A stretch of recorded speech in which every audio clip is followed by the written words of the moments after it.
So finally guys, এটা আমাদের কোদালি। আর তোমাদের ভাষাতে কী কী বলে না বলে হিন্দিতে আমি জানি না, বাই চান্স। তো আমি এসেছিলাম সকালবেলা অনেক দেরি করে ঘুম থেকে উঠে, বাবার গাল টাল শুনে বলছে জমি যাবি না, জমি থেকে জমিতে যেয়ে এইভাবে করে মাটি চালাতে, এইভাবে করে মাটি চালাতে। তাই একদিন আগে কালকে এসেছিলাম, কালকে এসে গোটায় মাটি চালাতে দিয়ে গেছিলাম, ঠিক আছে। আর অতটুকুটা বেঁচে গেছিলো, অতটুকুটা আজকে ক্লিয়ার করে দিলাম পুরোটাই। আর এতটুকুটা বেঁচে গেছে মানে কি, এখানে জল জমা হয়ে গেছিলো, বৃষ্টি পড়েছিল দু তিন দিন আগে। তো এখানে জল জমা হয়ে গেছিলো, ঠিক আছে। তো এখানে জল জমা হয়ে যাওয়ার কারণটা এটা দিয়ে সব যতটা বাগানের জল নামে, বাগানের জল নামে এখানে এসে জমা হয়ে যায়।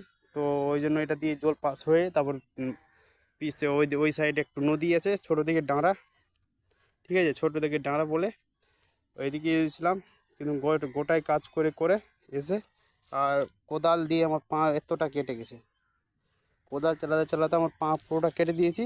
তো এখনকার জন্য বাই বাই। তোমরা কেমন আছো? ঠিক আছে। তো আশা করছি অনেকটা ভালো আছে, ঠিক আছে।